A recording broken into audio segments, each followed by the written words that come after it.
with a genuine interest in the other side, in the other party, to know who they are and what they do and what they stand for. It's not a matter of quantity, but rather of quality. It's a matter of really caring about the people that really care about you.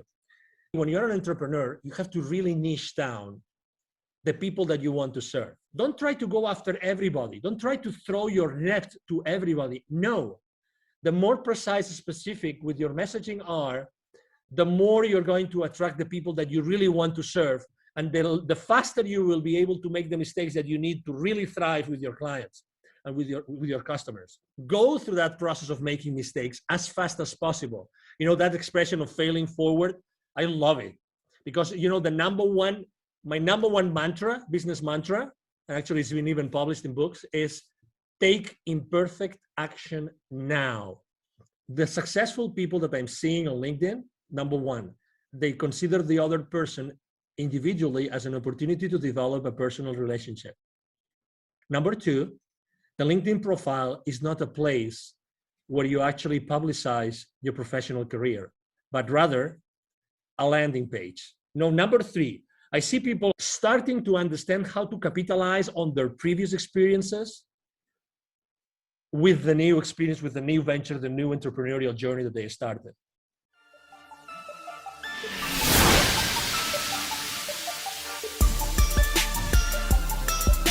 This is the Dragon Digital Marketing Podcast. Get ready for the digital marketing strategies and tactics that attract great customer relationships to your business. Here is your host, Monique Idimudia.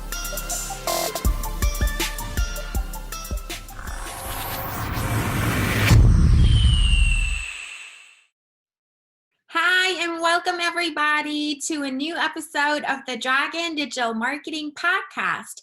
I'm your host, Monique, and you're listening to episode number 40. And today's episode is all about LinkedIn marketing. LinkedIn is such an important social media platform, and it's really special, and you can't miss out on the opportunity of leveraging LinkedIn for marketing your small business online. And here's why.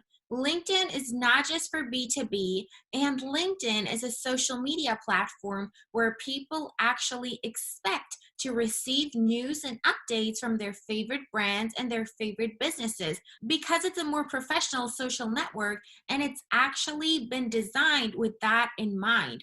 So you're not interrupting people with your posts when all they're trying to see is updates from their friends and family like on other social networks. So I'm super excited to talk about this. We're going to cover the topic in depth, and this is probably the only podcast episode that you have to listen to when you want to learn about LinkedIn marketing for your small business.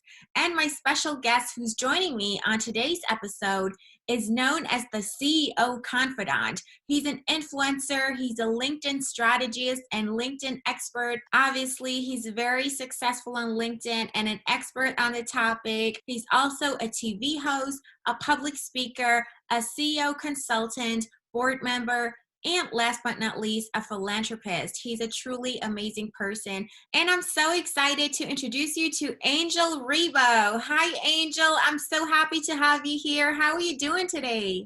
Very well, thank you. Thank you very much for having me, Monique, and thank you everybody who's listening to us today. It's a pleasure to have you. I'm so excited to talk about LinkedIn marketing for small businesses today. So why is it important for small businesses to be on LinkedIn? Well, thank you. Well, it's funny because when I was in corporate America and I left corporate America 5 years ago, I have to say very honestly that I wasn't using LinkedIn at all. But I made it for some reason. I knew that my future audience was going to be on LinkedIn because I've always been a business to business guy. And so I started my, organization, my small company. And I said, I think that, LinkedIn is going to help me. So I started to basically look around and see what people were doing. And my main goal, my number one goal at that time was, okay, so I have had all those many connections internationally with so many people. And also I had already lived in Dallas for 5 years at that time. But I said to myself, let's increase my outreach. Let's have a lot of connection. Let's connect with everybody that has been connected throughout my life. So I started the journey. The first step was literally like going out there, seeing everybody that I already knew for some reason and start connecting with them. So that ended up only like having, because not everybody is on LinkedIn at the same time, but I went from a few hundreds to literally probably like 1,500, maybe 2,000 people. And that sounds a lot for people that are starting on LinkedIn, but I said, no. I really want to like start going to the next level. So what about the connections, which are my second level connections, which are connected to my connections? Let's just start. And that really started the journey. So I consistently started to go and, reach out to my second level connections. And obviously, as I was doing it so much and I was using so much time, I said, how can I automate that? Then I started a small like benchmark. I downloaded 3, 4, 5 different tools. I chose one of them and I started using that tool. I learned a lot. I made a lot of mistakes, and I did things that I didn't know that they were written on the terms and conditions of the, the contract with LinkedIn. I got restricted. And obviously I was extremely frustrated because, you don't know what you don't know, right? So you think that you're doing the right things and you're being cautious and everything, but it wasn't really that cautious, apparently. So, I made a lot of mistakes, but obviously those were lessons. And something that actually, one of the mistakes I made besides those, trying to make so many connections that got restricted was, how do I keep those relationships warm? Because a connection that means nothing unless you have a conversation with them. And not everybody's open to, have those conversations, not over. So I decided I'm a very unconventional guy. Let's put it this way. I don't like to do what everybody else is doing. So, I obviously, as anybody else also, after choosing a couple of tools to automate my work, what I did was, okay, so who really knows about marketing with LinkedIn? And I started to download some PDFs, some ebooks, some of, you opt into a particular offer and you get some basic information. I started trying things and I didn't like them. They didn't work for me. So I said, okay, so I'm going to be myself. I'm going to be Angel Rebo, the CEO of Confidant, talking to all these people, and I'm going to use unconventional messages.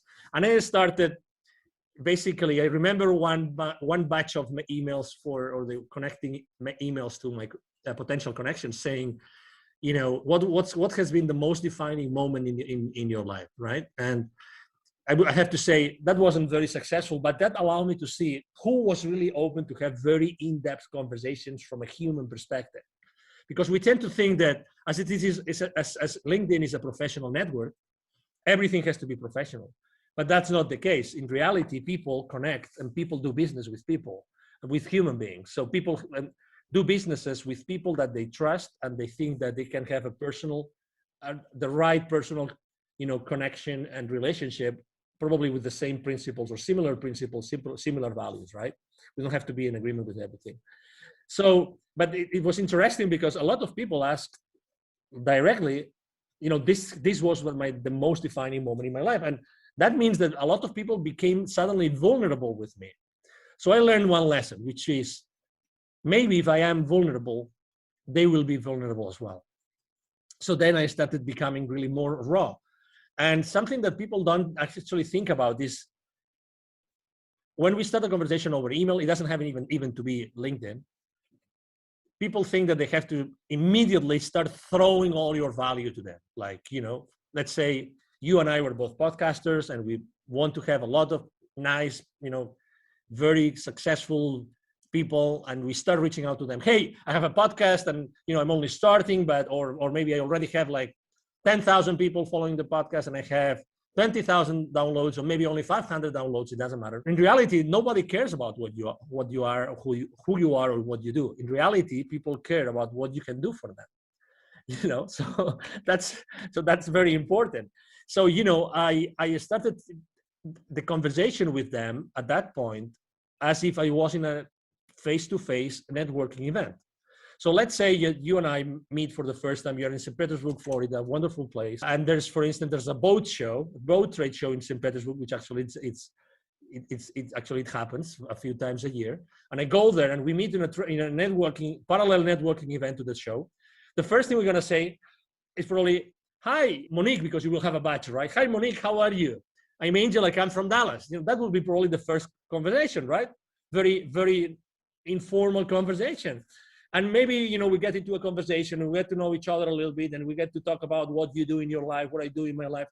And maybe, we kind of like each other. So we continue the conversation and maybe, when you support the small businesses, I can send you a few leads your way. And when someone wants to go international and wants to expand internationally, maybe you send them my way. And that's how things are being built, from being a genuine human being with a genuine interest in the other side, in the other party, to know who they are and what they do and what they stand for. Would you agree? Absolutely. I absolutely agree. That's the secret to everything. Yeah. Exactly. So, I understand that a lot of people have their recipes and have their swipe files and they have their strategies and everything. And that's great. But, I think that until the moment in which you realize that being yourself fully is that you start thriving, that's the most important epiphany that I would probably recommend every single entrepreneur out there, every single business owner, that they try to shorten this path. Don't be in doubt. I'm sure that maybe in the beginning you don't really know if that's the right service to offer, the right product to sell. I don't know if that's the right way to say it. It doesn't matter.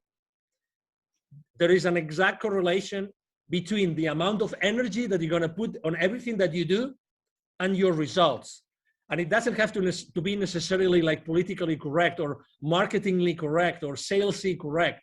Really, it's more important that you are yourself, genuinely yourself, and then everything will happen. Honestly, everything will happen. It's all about energy. I have a friend. He's very good. He's one of the few people I know that really understand sales. His name is Jim Padilla, Padilla, and he always talks about this, about being you, genuinely you, when you are positioning yourself, your products and your services to anybody else. That's honestly 90% of your success in your entrepreneurial journey, Monique. Absolutely. It's all about authenticity and putting yourself out there, being a genuine human being. And that's how you get connections in real life as well as online.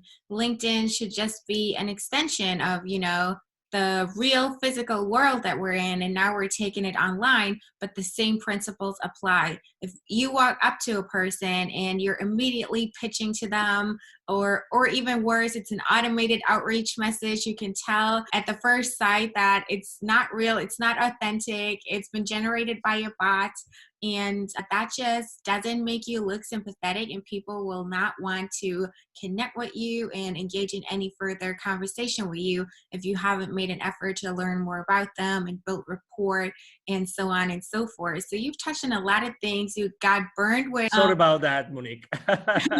No, that's a valuable experience to share because it taught you to be authentic and to reach out to people manually, right? And you started with your first degree connections, and then you went to the second degree connections and so on, and just expanded your network and actually reached out to those people. The connection itself doesn't give you anything, but you have to start a conversation, and that's how you do it. That's the strategy. That's the plan of action that you have to map out to be successful on LinkedIn. So absolutely. Would you say that LinkedIn is only for B2B, or can people who are in B2C also leverage LinkedIn for their digital marketing? Oh, definitely. And I'm probably a good example because, for instance, of my 20, right now I have around 27,000 connections. I have a high level of engagement. I typically have an engagement between 6 and 10%, 9 something percent on my posts, which is pretty high. And I have thousands of views of all my posts. And I would say that, one of the lessons I've learned is that you have to not only be genuine on that connection, on that relationship, but also that when you continue that conversation, that you have to be, it's not a matter of quantity, but rather of quality. It's a matter of really caring about the people that really care about you. Obviously, we all would like to, right now or tomorrow morning, we get up, we go to LinkedIn, and our last post has 20,000 views, 3,000 comments, and 5,000 reactions. But this is related to the game of influence. I'm going to repeat this, the game of influence. I think that not many people are able to master the game of influence. And there's some theory and there's some practice there. Okay, so I would like to actually tell you that if you really want to excel, on LinkedIn and other places. Right now we're talking about on LinkedIn. I think that it's important that you learn how the game of influence really works. And obviously the media knows this very well and entertainment knows this very well. But let me tell you as an entrepreneur that you're listening to this, to Monique's podcast today. In order to start playing the game of influence, I would like to actually even recommend you an author, because she's written a lot about influence. She's great about it. The number one rule, and the first rule, not the number one, but the first rule when you want to start playing and gaining more influence for yourself, for your content, for your brand, for your company, is that in order to gain influence, you have to give influence as a first step. You have to give influence. Don't ever consider yourself that you are small. It doesn't matter how many connections you have. It doesn't matter how many people actually engage with your posts. You have a connection. So you have an influence. So start giving influence to the people that have more influence than you, and go and interact with the people that have more influence than you. So that's two different things, right? But make sure that you do this. Look around who in your industry, who in your niche has more influence than you today, say on LinkedIn, right? And go there and try giving them more influence. So interact with them, because this is going to help them. And if they are professional enough in that, they will follow you back and they will start giving you influence back. I've done this literally hundreds of times already in these 5 years. And I can tell you, if you do that, you're going to gain more influence. And how does that relate to your question? Is it only business to business or business to consumer? I have 27,000 connections, 76, almost 70. Actually, now I think it's almost 78% are C-levels. Okay, so are people who have, positions high up in organizations, and most of them are on very large organizations. Okay, very large organizations. So that's why I think that obviously I'm not only, when I'm working with my clients or with my clients' clients, and with both, we all help each other on LinkedIn. When I reach out to these people, I'm not only reaching out to their companies, but I'm also building those those one-to-one relationships with them as a human being. So to your question, absolutely. If you are offering, for instance, a product or a service who's only for a specific individual, because what you do is you have let's say a coaching practice. You want to coach someone, or you want to consult someone, you want to, for instance, help corporate executives to get out of the corporate world and set up successfully their venture, their company. Is LinkedIn the right place? Of course. But also, if you're offering, let's say you're offering luxury hotel stays in, I don't know, in Bahamas, for instance, or villas, is LinkedIn the right place to do it? Absolutely, as far as you are talking to the right people, the right audience. And when you develop this relationship that they trust you because they have exchanged a few mails, or you have given them some value that they wanted or they needed, then you can actually offer them other things. You can offer them other products. You know what I mean? So at the end of the day, it doesn't matter where you are. The fact of the matter is that as far as you develop those strong relationships, you will be able to offer them both services for their companies and services for them personally. Absolutely. That's the power of the principle of reciprocity. You give before you ask, and people will reciprocate really most of the time. And everybody's on LinkedIn, not just, entrepreneurs and people who own businesses. A lot of people who work in jobs are on LinkedIn well. So no matter whether you're in business to business or business to consumer, everybody works P2P, people to people. So you can find your audience on LinkedIn and leverage it as a tool. And it's a huge social media platform, and you definitely be missing out if you wouldn't leverage LinkedIn. Now, we focus time and resources, our people, our money in our digital marketing strategies. So how can we leverage that to actually see a positive return on investment and make it an investment and not an expense? We actually want to generate leads and sales from our activities on LinkedIn. So how do we go about that to make it worthwhile and to make it profitable and efficient to actually get leads and sales from LinkedIn? Obviously, great question, and that's the $1 billion question, right? So After you have developed those relationships, then you have to start doing a triage that they call, right? The triage. So you have to start really knowing what every single company or every single person really wants. I'm going to see what I'm saying want. I'm not saying needs. I'm saying want. Because why? Because you, as the expert matter on something, okay, as the, you know about something, you know a lot about something that's the service that you're offering. You know exactly what these kind of people might need. But guess what? They don't really know what they need. What they really know is what they want. And that might sound a little bit subtle, but it's not subtle. It's the reality. Is that you have to know what they really want.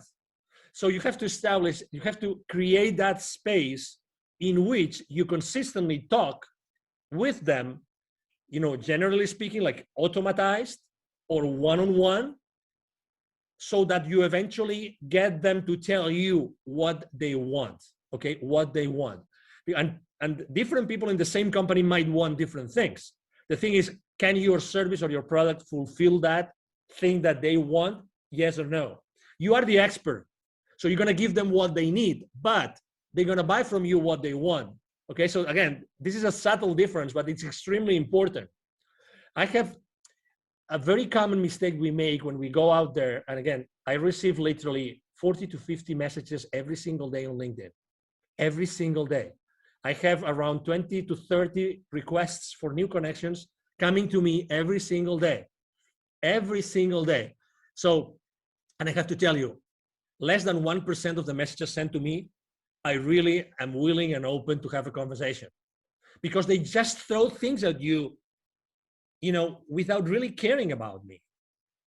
You have to be, when you're an entrepreneur, you have to really niche down the people that you want to serve.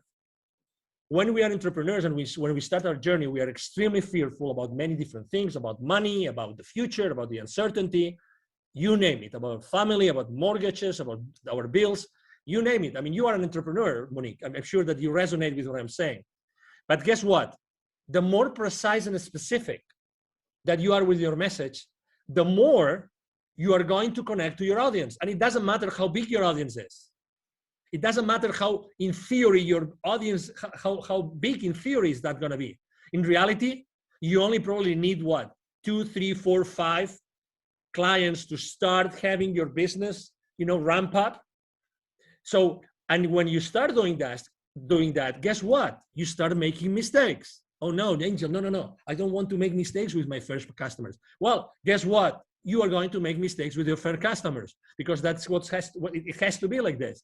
And then you will adapt, and you will apologize, and you will learn, and you will offer more and more and more value to those customers until you have had so many customers and you have made and learned so many lessons that you will do a much better job and you will make much more money.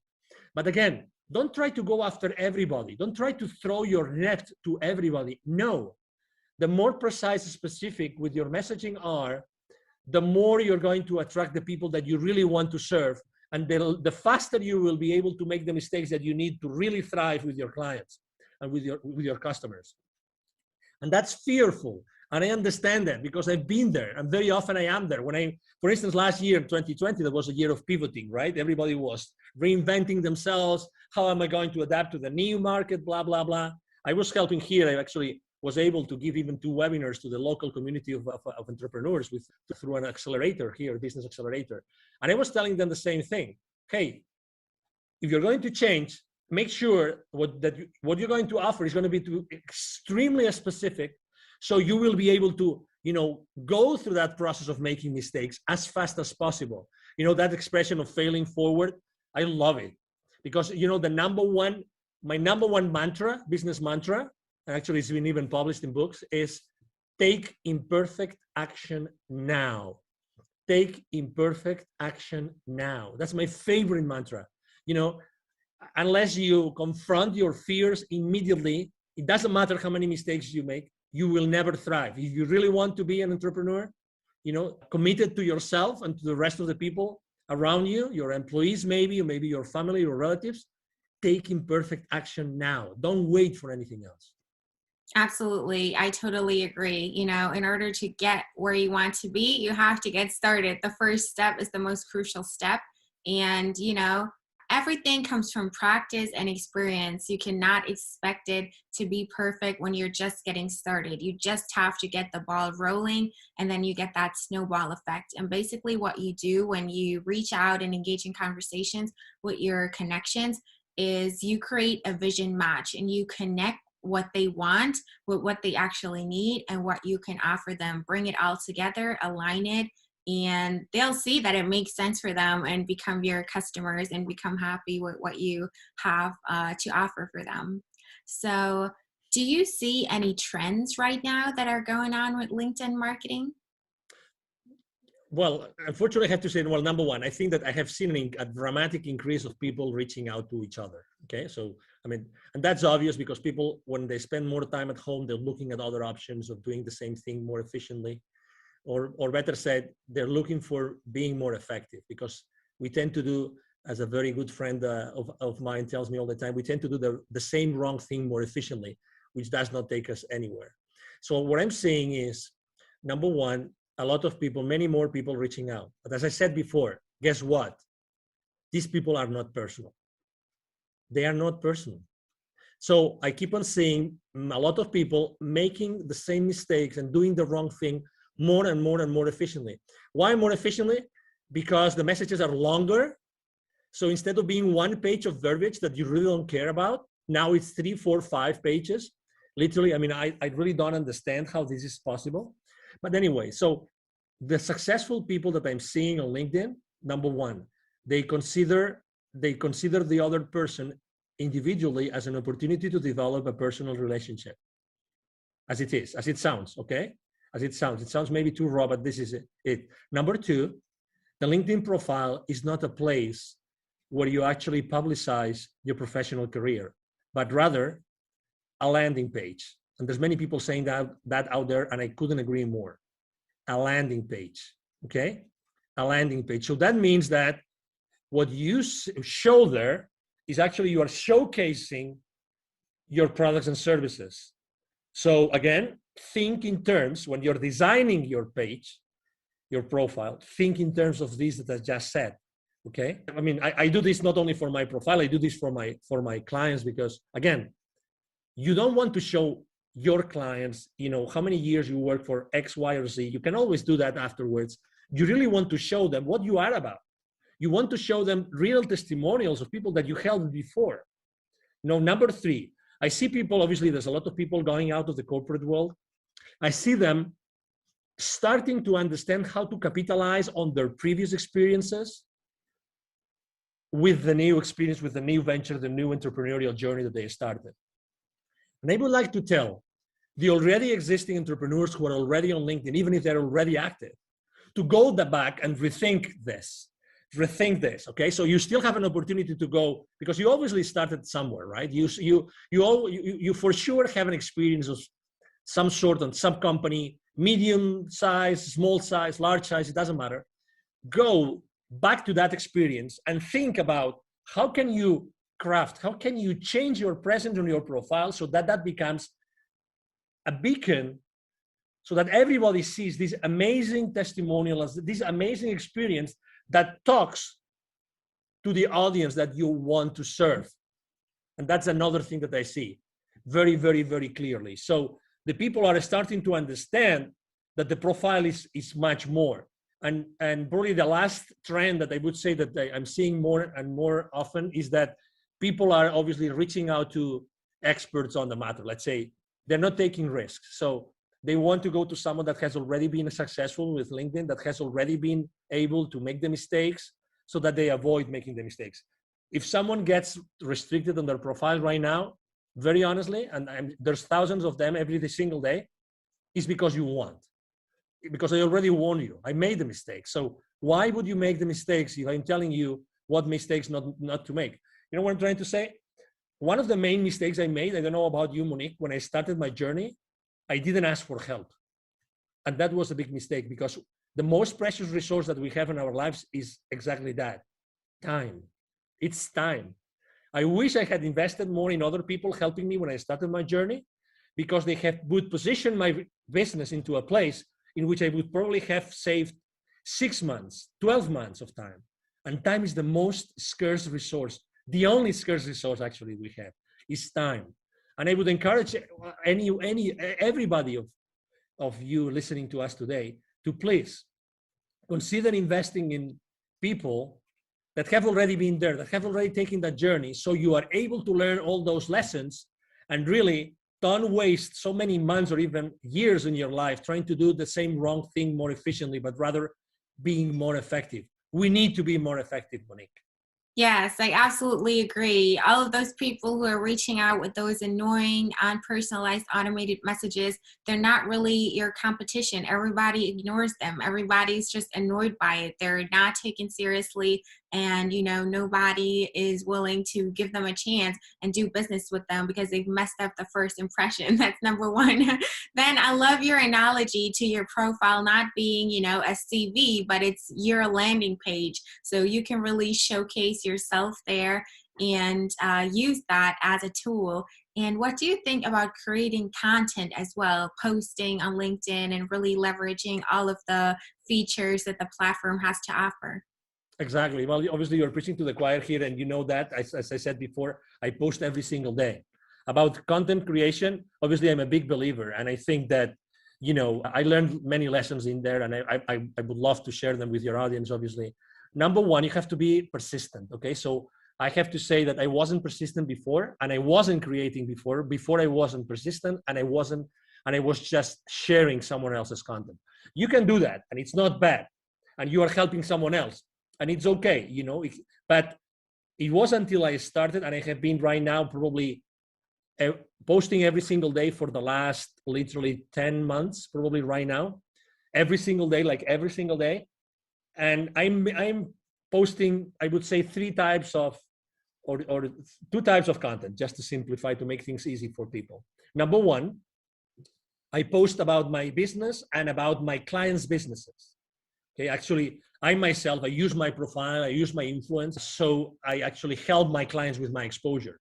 So I expose their content, their videos, their interviews with my audience. I mean, that's what influencers do, right? We use our influence to favor the business of someone else, and that's something I do. So then I have a first type of content, which is my own content and my clients' content, and that is typically 3 times a week, 3 days a week. Okay, and then. So I post typically once a day. And then the rest of the days, it's really related to something personal that happened to me, or something personal that I see happening to others very much, and I think that interests them, or something which is related to a specific date. So it's Nelson Mandela Day, or it's St. Valentine's Day, and then I post something about it. And I have to say, I mean, I love writing copy, and I have actually a great copywriter in my team, and we really, I mean, we really love to do it. We really love to do that. And if I had to give you a reason why I post so many days personal stuff, it's because people like to know really who you are. People like to know what you think. And I'm not very controversial, because on my posts, not because I don't want to be controversial, it's because who I am. I'm not controversial. I mean, I've always been that guy. I come from a Catholic family in Spain, and Spain is a very Catholic country, and I always was trying to be in the middle and try to be the moderator in fights, this kind of thing. That's who I am, right? So last year, for instance, I can tell you that I posted a lot about building bridges. Everybody was burning bridges. Everybody was here or there, and you are in Florida. So, I mean, I think, as you know, Florida is also a very polarized state, right? And Texas was also very polarized last year before the election here in the US. You know what I'm talking about. So I did not post about politics, not one time, actually not one time in my life, just because I think that we human beings, we need to discuss other stuff. I'm not here to discuss about politics, but I know that people were feeling that they were losing some friends to discussions, to fights, to arguments. People were feeling they were losing some. I mean, who hasn't unfortunately lost some friends or even some relatives to some insane arguments that inside of you that weren't the right thing to do, but it's done, and I can cope with this kind of arguments, blah blah blah, whatever that is. That's why I posted so often about building bridges. And the other thing I actually posted a lot last year, just as an anecdote, was give me a break. I really posted many times about those days that you woke up and maybe you listen the news you made the mistake of listening to the news, and then the news, guess what? Boom! It was like a download of, oh no, I'm depressed for the rest of the day. So I know that people needed a break, and people needed to actually listen, that someone was listening to them, that really we all need a break. Maybe we cannot go anywhere now because there's restrictions traveling or whatever. Maybe we can just go to the neighborhood. We could just go to the county next to us and do something different for a day. We can just stay at that other hotel. You live in St. Petersburg, maybe you don't need to go to the beach, but you like to go to the other side of the peninsula, and it is what it is, just for a change, just to change your mind and put yourself in a different mood, in a different emotion. So I think that it's very important for your audience to know who you are as a person, and also obviously to post about your business, because you want to do business at the end of the day. Yes, it has to be well balanced, that's for sure. Exactly. So what do you think about influencer marketing on LinkedIn? How is it working with influencers on LinkedIn? It's certainly very different from the, stereotype of an influencer who's doing beauty, makeup, or travel or whatever, and they're calling themselves influencers. It's different on LinkedIn, right? Yeah, it's different because obviously, the services that we offer and what we do is really tailored for that kind of audience. But you said it very well. Actually, there's actually, I'm right now in conversations with several luxury brands, because they know that they can reach out to thousands and thousands of C-levels that obviously are the target market for their products, right? So yes, it's different. So I would say you have to be extremely professional with what you do. There's no, what's the name? I don't know the name in English for that word, so it's just coming in Spanish to me. But you have to be extremely consistent, coherent, that's the word, coherent with what you are putting out there, right? If you are a coherent, you're a serious business person, it's the same thing when you're using your influence for other brands. And actually you have to be even more coherent with that seriousness, with that, that principles and those values that are behind your brand, in my case, the CEO of Confidant brand. And you have to be extremely respectful with all your audience. So I don't really see a lot of people using it. And for instance, I'm using it because I already told you I use my influence. So I am an influencer on LinkedIn. But something that I do, and I don't see anybody doing either, is that I go an extra mile, which is I literally generate really hundreds of leads, because when my connections reach out to me for that particular offer from that particular client that I'm helping with my influence, when they reach out to me, they engage with me. Many of them say, "Wow, that's interesting. Thank you very much for sharing this with me." This starts a conversation. This is starting a conversation. So eventually that becomes a deal for my company. So I think that my way of seeing influencer marketing on LinkedIn is not only marketing itself, but also sales. For me, it's generating leads. And if you are not generating specific leads, and I'm able to drill down really to like the name and the number of employees of that company and the position of that person, that's the beauty of LinkedIn. I think that I'm missing my word with my clients. And I'm all about offering more value than the value that they expect.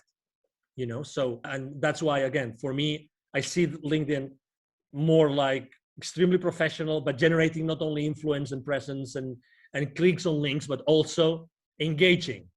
And that's beautiful. That's excellent. And I like to do that. Yes, absolutely. I agree. Influencers on LinkedIn are just people who literally have influence. It's about the know, like, and trust factor. It's about having an image that you keep up consistently. You don't deviate from it. Talk about controversial things like family, beliefs, religion, race, politics, things like that. Those can get you into trouble, and it's kind of tricky to navigate through that. You want to stay consistent to the values that you have and practice what you preach. The influencers on LinkedIn are just people who know the right people and are known by the right people. So it's not just random, people who post pretty pictures that inspire others, and that's what makes them influencers. It's not like that on LinkedIn. It's a lot more professional. So you have to find those people, reach out to them. The analytics that you get are just amazing. You can drill people down by industry, by position, levels of experience, and so on and so forth to find your right audience and then reach out and connect with the right people on LinkedIn. Yeah, Exactly. It's a different game. And it's easy to your point and to your questions, Monique, it's easy to get overwhelmed on LinkedIn. So I would suggest, obviously, you have to build your own system. You need to build a system of systems, right? A system that has different pieces so that all together you keep your sanity, number one, and you generate business for yourself and for your clients. I think that's very, very important. Exactly. What do you think about LinkedIn events? I think that they have to, it's obviously it's a good, let's say any excuse to engage with your audience is good. I am still on the fence about it because it's still not, I think people are not using it to the full extent. So when you are trying to actually opt in for an event, there's so many steps that you have to do manually. Everything is not yet, or people are still not learning how to do it all automatically. So eventually you end up doing a lot of stuff, a lot of clicks and searches and online things to actually find the event. That's my only criticism to event. Are they good? Of course. I mean, at the end of the day, what LinkedIn wants is that you stay with them for as long as possible. That's what they want, that you are there with them for a lot of time so they can expose you to the advertisements of their clients. I mean, I get that. But I think that there should be something else, some more value in there, so that it was really a place where people meet. And right now, I have felt when I'm signing up with events that the system is a little bit broken.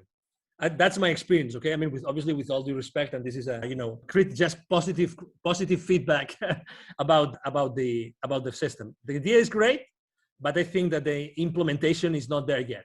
Yeah, so you don't necessarily need events. You can generate leads just through reaching out to people, messaging them, posting content, and engaging with other people's content as well. Yeah, LinkedIn doesn't really give you a good opportunity to export those leads and, automatically, reach out to them if they've attended your event.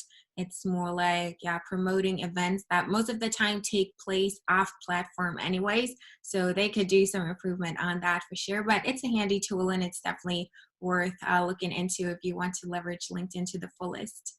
I would definitely use, exactly to your point, I would definitely use LinkedIn actually to drive traffic to an outside of LinkedIn event.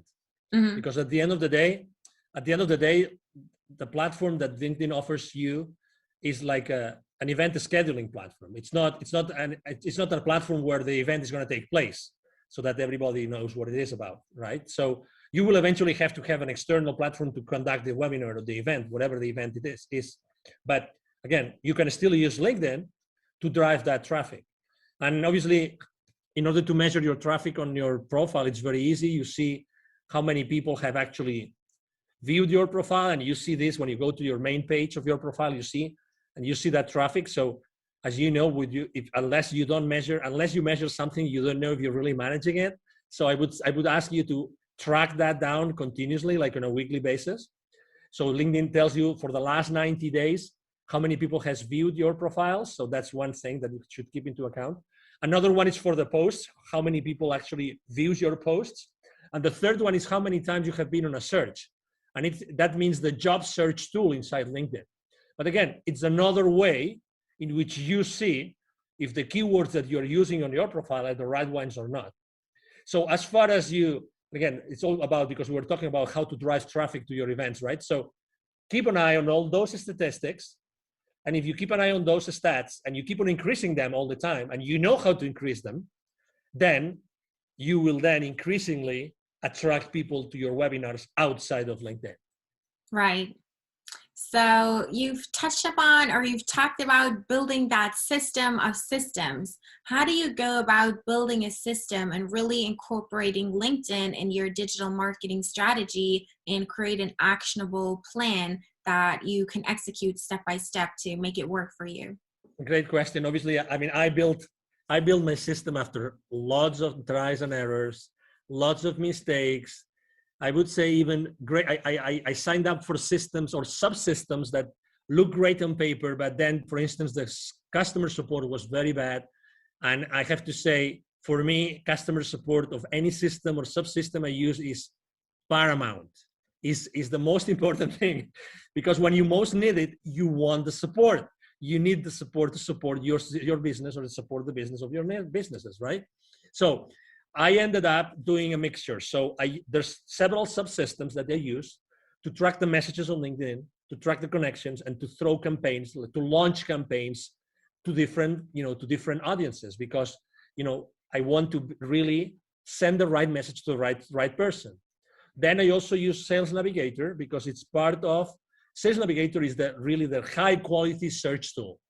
If you do a search on normal LinkedIn, even if you have Prime or Premium, excuse me, I'm talking about Premium. I would encourage you to use, if you can afford it, to use Sales Navigator, because the power of the search tool of Sales Navigator is going to help you a lot to then specifically customize the entire marketing strategy to the people that you want to launch it to. Okay, so we already talked about the several tools, including Sales Navigator. Then I also use a tool that allows me to track literally all those numbers that I told you, every single number of every single post, because as you can imagine, I post every single day. A few times from time to time, I post twice a day. So this is a lot of data.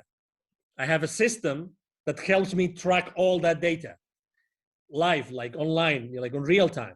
And that's very important for me, because I can make decisions. I realize even what emojis work better. All these kind of things, how easy it is to read my copy today compared to how easy it was 2 days ago, 3 days ago, 4 days ago, or 4 weeks ago. So I track all these things, and I have a system that tracks it down. And then to put it all together, actually, there's something called, you probably have heard of this. There's a tool called Zapier. What Zapier does is, let's say it's a tool that allows you to actually integrate the rest of the tools. So I would say, if I can use, and with all the respect to all the people that believe in God, including me, right? Zapier is the God of technologies, okay? Zapier is like the octopus. If you've seen that precious movie, My Octopus Teacher, which I recommend to everybody, by the way. So it's like the God, which is in the middle, that helps you integrate the rest of the tools. So I put Zapier in the middle, which is really easy to use. And it helps you manage different triggers of different events happening in different places. You can actually integrate email into that.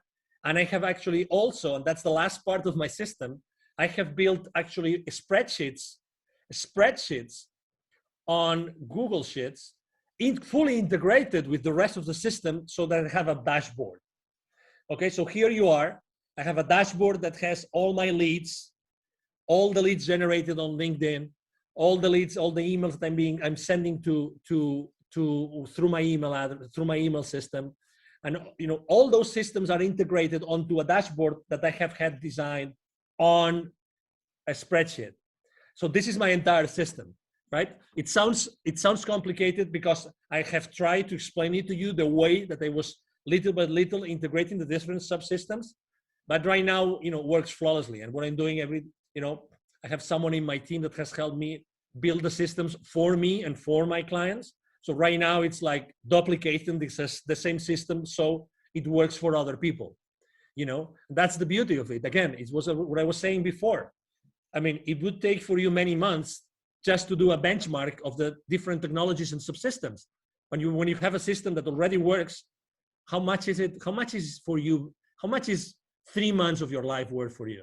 How much of not having to pay more bills? Add up the bills that you have to pay. Add up your cars, your mortgages, the utilities, the clubs, add all those up, multiply it 3 times, or maybe 6 times. How much is that for you? If you could start generating revenue in 30 days or in 60 days, that's why I always talk about the same thing as I said before, taking perfect action now, but get help. Be the solution. Don't be the problem. Don't keep on working on the problem. Work on the solution today. Yes, I think that leveraging marketing automation and taking advantage of all of those tools to facilitate the processes for you is a smart thing to do. And everything has to be integrated nowadays. you can't, invest your time in doing repetitive things manually over and over again to create the spreadsheets and everything yourself. And you want to leverage tools for that. And Zapier is a great tool. I use it myself. I can definitely recommend it. Sales Navigator, I'll link the tool recommendations that you gave us in the description as well. What tool do you use to track your activity live, and what helps you figure out which emojis work best for your social media management? Yes, there's a tool called Shield App. Again, I'm doing some, I'm doing some referral marketing, affiliate marketing today, but it's okay. I mean, I'm not making money with any of those, by the way, so that you know. But if you would like me to share the links to those technologies, I can do that, Monique. If you want me to do it, I will be more than happy to do it. But I use, actually, it's developed by some European high-tech team. Great support, great technology. It gives you great information. It's called Shield, like windshield, but Shield only app. Again, great technology. When I saw it, I said, "Oh my God!" I used to use a spreadsheet, and I'm kind of I used to be a control freak, but now I am micromanagement with myself freak, because I really want to know how to improve things. I want to make small improvements little by little, but I need data. So I was collecting manually every single thing. So I had a spreadsheet, post, date, blah, blah, blah, hour of the day I had posted, blah, blah, blah, all of those things in the spreadsheet.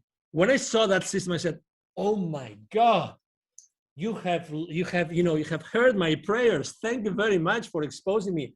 And I have to tell you, I'm all the time looking for new technologies, all the time, Monique, all the time. Even if I'm super happy about Shield App and Zapier and all those technologies I'm using, I have to tell you, I'm always looking out there, because right now there's so many disruptive technologies. There are so many, Monique, that, I mean, there can be right now out there some technology that probably can do something for you that you don't know, you can't even imagine, using machine learning, using artificial intelligence. Oh my God, that could probably save you 2 months of marketing, 3 months of marketing, or 6 months of prospecting, of cold prospecting. Oh my God, what does that mean to your business? Again, we entrepreneurs, I think that we're very conscious about all the bills we pay every month, right? So every month we pay those bills, and those are so much, and how much money I have to generate every month to break even, or obviously to make money so I can save up for a new car, for a new vacation, for a new experience, or for having this wonderful present I want to give our parents, right? I mean, who doesn't want to give a better life to their parents, Monique? Absolutely. Yeah. That's why I love asking about tools. I'm all about, leveraging technology to make things easier and faster and automated for us, so we can spend our time doing the things that are more important for us, and we're not wasting time. We have to be the most efficient nowadays. Absolutely. Thank you. Thank you very much. I have to say that I really love it when the rubber hits the road, because it's really there. I mean, right now, everybody listening to us, they can go out there, look for it, buy it, try it, test it, and see, oh my God, yes. Yes. And that's what we want. I mean, we really want, you are a public figure, I'm a public figure. We are here to really help people. We really want to make these shows, these conversations useful for people. We really want to do it. Yes. That's why we do it. I mean, we're using our time. It's, we're recording this on a Friday. I'm sure that you have many better things to do today. You could be, you know what I mean? I mean, we have choices in our lives, but we still choose to be here because we want to really share our experience. If our experience can help someone, if today there's only one person, even if there's only one person that resonates with my message today, oh my God, this conversation with you, Monique, has been enough, because we've changed someone's life forever. And that's the beauty of having these conversations publicly. Yes. So what benefits of LinkedIn marketing do you see that no other platform offers? Segmentation, I think it's very important. You own the data. You don't have to trust that someone is going to categorize the data for you as other platforms. In this case, you know exactly who you're talking to. And you have contact information, direct contact information with the people that connect with you. Okay? Obviously, in the bad hands, that is going to lead you to a restriction. But the good thing is that you really can touch upon the data of the people that trust you and you trust them. And that's extremely important. Okay, as I said before, and you asked me, is it only B2B or maybe it can be also B2C? Absolutely. If you do it right, Again, if you do it right, it can be B2B or B2C. For instance, I had a client that he was developing a personal app, right? A personal app. And that app, he was only thinking of, no. In order to sell that app, it's for private people. It's for, it's for the mom and pop, and maybe not young people, probably mom and pop, or, middle age, blah, blah, blah. I should use probably like, it's probably going to be Instagram. And I said, well, and do you think that maybe there are a lot of mom and pops that work in large corporations? And do you think that maybe that could interest a corporation? So again, it's the flexibility, it's the granularity, that's the word. Granularity of information that LinkedIn offers to you that you can actually then use to, drill down to who you really are interested in talking. And that's beautiful. Again, read the terms and conditions, because you don't want to be restricted. But this wealth of information, again, to be honest, I consider LinkedIn to be a search tool. It's nothing but a search tool, to be honest. It's a search tool, but a very powerful search tool that allows you to do a lot of things. But it's a search tool.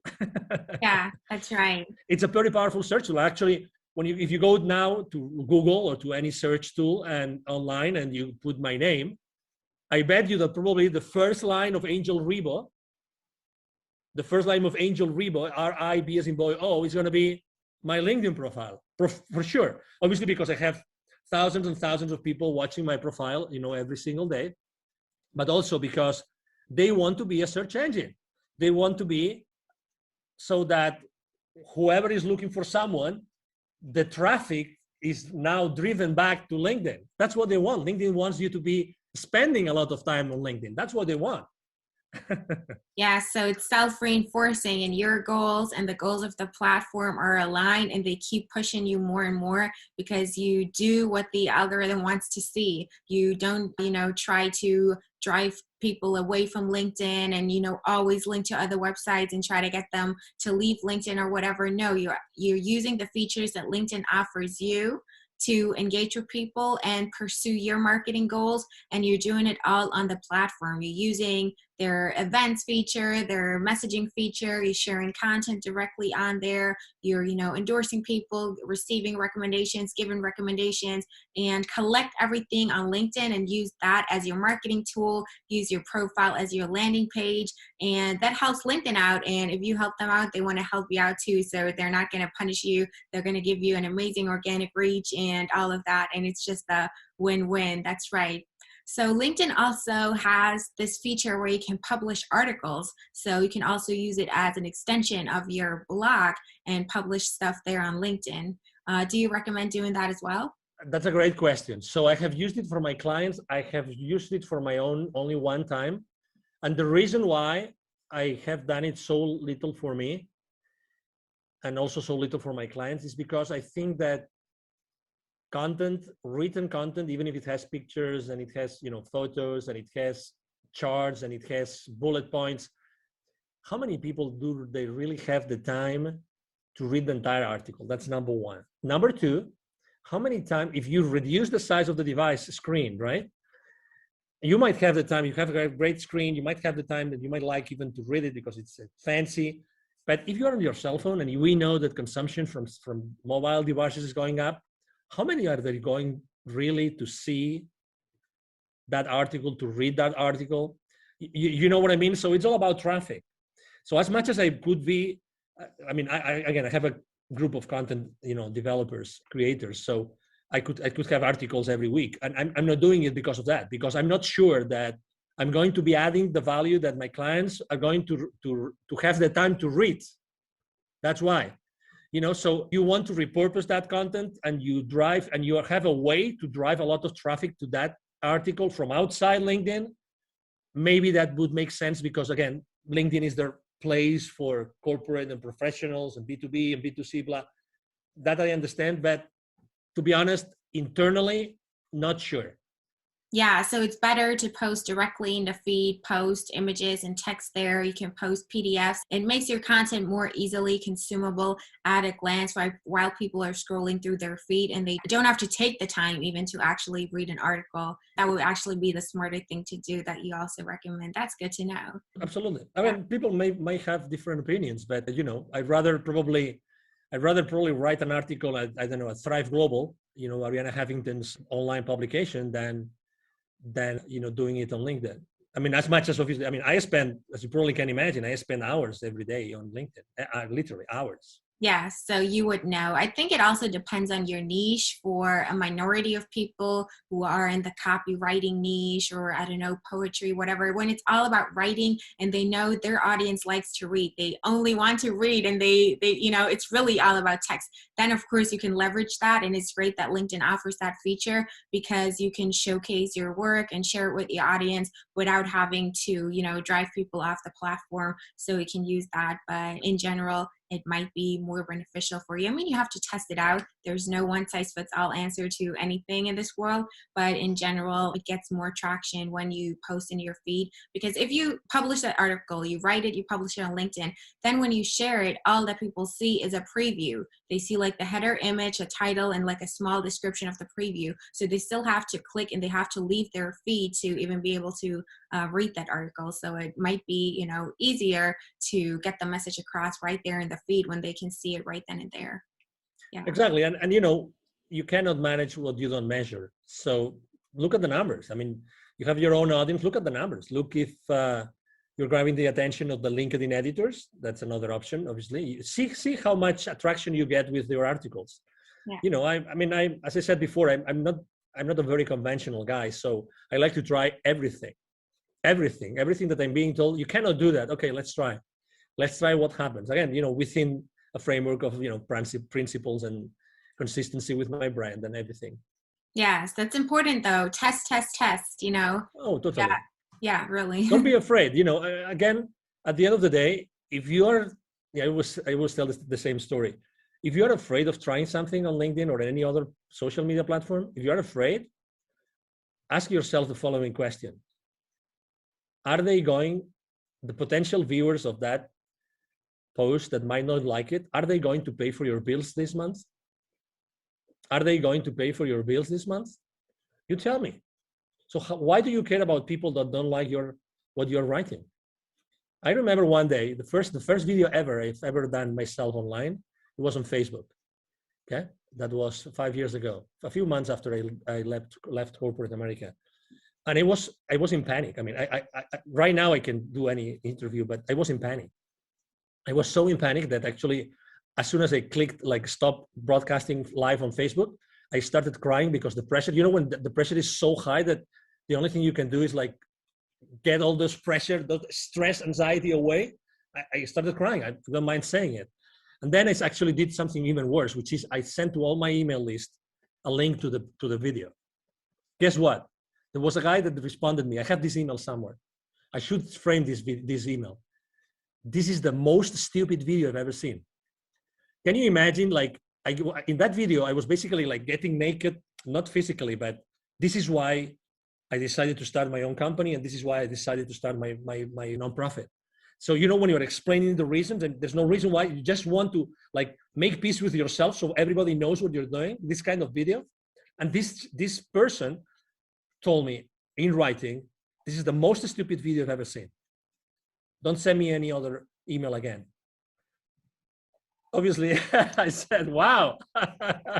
But I mean, probably some people would have said, I didn't respond to the email, but some people would have said, oh my God, it was probably pathetic. I was pathetic, and oh my God, maybe I shouldn't do this anymore. Or the other way around. I mean, I realized that video was my thing. And honestly, I mean, right now video, I love video and I use video as much as I can because it's much more direct, and people prefer to spend 2-minute video, and if it has subtitles, even better than doing many, many other things as far as, content consumption is. Yes, so, don't listen to the haters. They're just jealous. They're, trapped in the rat race themselves and unhappy with their life and their corporate job. and they just can't be happy for you that you got out and started your thing, and you have the courage to make a video and share your emotional experience and Exactly. your reasons there, and just want to hate a troll. Yeah, always keep that in mind. Don't let it paralyze you or make you doubt yourself. Just ignore it. It's the best thing you can do. Yeah, exactly. And when someone said, I remember, I don't remember which of these online very famous marketeers, I went to their conference, and they said, when you see the number of haters increasing, it means that you probably are doing something right. Exactly. You're doing something right. So people, and some people might actually don't like to see that you're doing things differently, and they might take it personal or judgmentally. So, but that's okay. It's okay. You don't have to please everybody. You're here to help the people that want to be helped, and not everybody wants to be helped, and that's okay. That's why I said niche down, be consistent with the same message with the same people. Yeah. Are there any LinkedIn marketing tips or best practices that you haven't shared yet and you definitely still want to share in this episode? Well, make sure that you use a lot of your keywords. You use a lot of keywords in your positions, your experience positions, and your about section. To be honest, the about section is not as important as people think it is, because it's always hiding. So people don't even go there and click. It's easier for people to see your experience than to see your about section. So don't pay too much attention to that. What else? Tag people on your posts. I think that works. If some people do not like to be tagged, they will tell you. I get messages every week of people saying, thank you for tagging me, because I needed to listen to that message. I needed to read your post today. So, again, don't ever think that, don't prevent yourself from doing something because you think that you might upset someone. Never, ever make a decision thinking on these terms. Honestly, never. And so I do tag people. Another very easy tip I can tell you is that it's been shown that the perfect number of hashtags on your posts is 3. I would recommend you to actually choose the right tag hashtags for what you're doing. And I like to use hashtags that have huge outreach. I like to use 3 hashtags that have huge outreach, because very often I get this notification that, hey, your post got trending on innovation or on technology or on any other, or on startups or any other of the hashtags I use. And obviously, who doesn't like that? Who doesn't like to be found like your post is trending on that particular hashtag? That's very nice, right? It and everybody is, exactly. Don't be afraid of reaching another tip. Don't be afraid of reaching in theory, highly powerful people in corporate America, because they are as human beings as you are. And again, if they don't want to connect, they will not. So just have a genuine conversation from you, whoever you are. I'm XYZ, and I'm reaching out to you because of this, and that's it. Again, don't be afraid of making mistakes. There can be, I have really, really like very powerful people on my LinkedIn. I have multi-billion-dollar, CEOs, company CEOs on as my connections. And I treasure a lot those connections, and I don't bother them unless it's necessary, and obviously bother for me means sharing some value that I think that it might be useful for them after I have had a conversation, right? Absolutely. So exactly, spend a lot of time, see what other influencers do, see what, again, don't take anything for granted. Very often, people are offering me services on LinkedIn services, and I go to their profiles, and guess what? I look at their posts, I look at how many people engage with their posts, and guess what? Are they walking their talk? That's my question. It's like, that's my question. I remember when I was at some point in my life, I was literally teaching, dozens of salespeople. I was giving sales training. Today I do it, but more on a reduced size. At some point I had more than 150 people attending to my courses, and many of them were 40, 50 live. And I remember that I was always giving them a piece of advice which is related to religion. Okay, so this is the piece of advice. As you probably remember, one of the 12 apostles of Jesus Christ doubted that he resurrected. right? And that one, well, there were a few that doubted it, but there was one specific, which is the main goal of this, an anecdote I'm sharing with you. That was Saint Thomas. So for those of you that remember what the Bible says, or what the Gospels say about Saint Thomas, is that Saint Thomas didn't believe that that person was Jesus, resurrected Jesus, until he put his hand on the wound that he had under his chest. And I always use this anecdote with my salespeople, which is never believe anything that anybody tells you in any company until you see it with your eyes, until you put your hand in the wound, in the side of the body of Jesus. Don't believe it. Obviously with all due respect, okay, I'm using this anecdote with all due respect to everybody. But unless you double check and you triple check, don't take anything. Don't take the word of anything. I mean, don't even take my word today.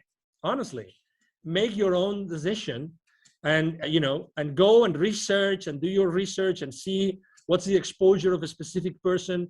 I mean, if someone is recommending you to write good copywriting for LinkedIn, for instance, which is actually that's another lesson for another day, Monique. We can talk about what is the copywriting the copy that sells on LinkedIn, right?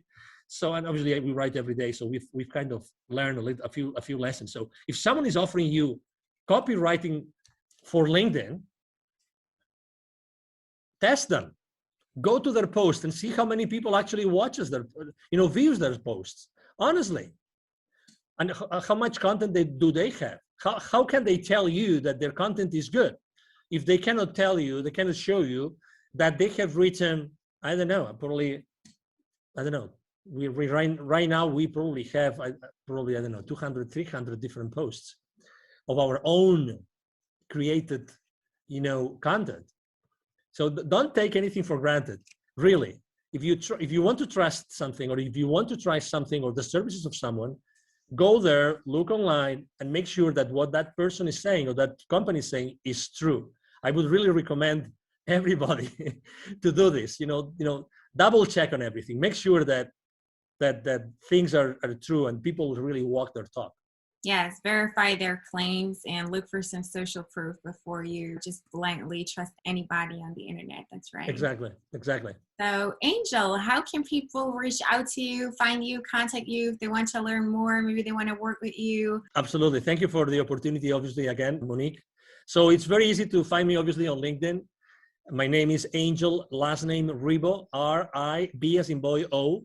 My brand is the CEO Confidant. So if you go to even if you go to Google, you will find me easily, Angel Ribo. I have a team of people working with me. So we answer all the messages on LinkedIn, those 40, 50 daily messages on LinkedIn, they all get answered, all of them.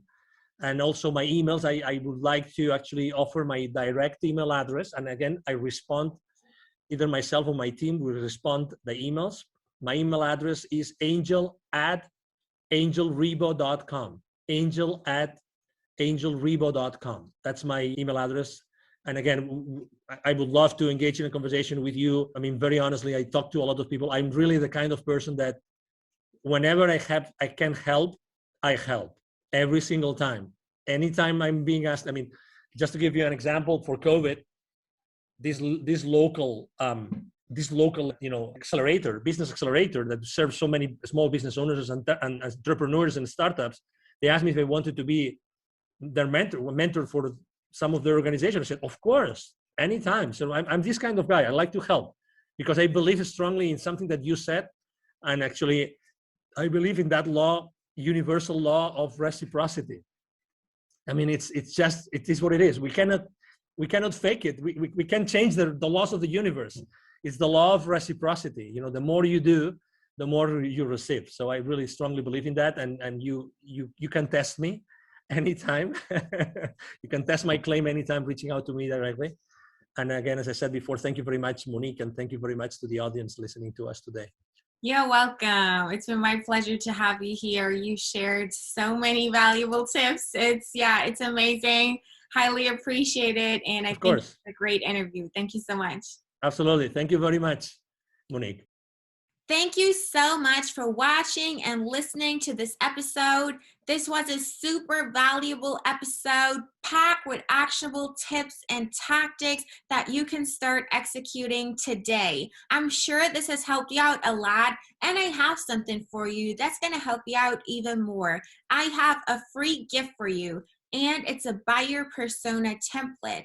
A buyer persona template helps you to create detailed buyer personas, which are semi-fictional representations of your ideal customers for your business, so you can tailor your outreach on LinkedIn, you can tailor your copywriting to your ideal clients, you can tailor your messaging, all of your marketing campaigns, all of the content that you create and put out there to actually speak to the people who are in your target audience and resonate with them and stand out and cut through the noise and be unique and differentiate yourself from all of the other people that use automated outreach methods for their LinkedIn marketing, or just put generic stuff out there that not really speaks to a niche and thus is irrelevant. So if you are looking to really see results with your marketing and tailor your messages to your target market and your audience and the people that you want to reach, you need a buyer persona to make it specific, to make it personalized and custom and tailored to them,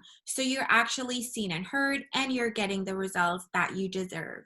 So make sure you grab my buyer persona template. It's a free download, free of charge. You don't have to pay anything. Just go to the website. That's dragon-digital-marketing.com. The link is also in the episode description. Make sure you check it out. And there you can also find the show notes to this episode, where I always put all of the links for the resources, tool recommendations that Angel gave us during this episode, and also the links to his and my LinkedIn profile. Make sure to follow the both of us, because we share valuable content there every day, and that's going to help you out even more. So as you can see, we got you covered. I hope that you really liked this episode, and thanks again for watching and listening. I really appreciate it, and I appreciate your engagement in the community. And as always, if you need help with your digital marketing, reach out to our agency, Dragon Digital Marketing. We're happy to help you out. With that being said, I really hope to see you again in my next episode. Until next time.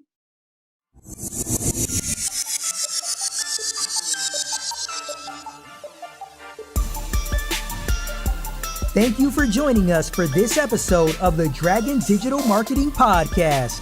You can visit us at dragon-digital-marketing.com for more resources and for more episodes. Let us know how you like the show and write us a review. We are grateful when you like, share, and subscribe. We appreciate you.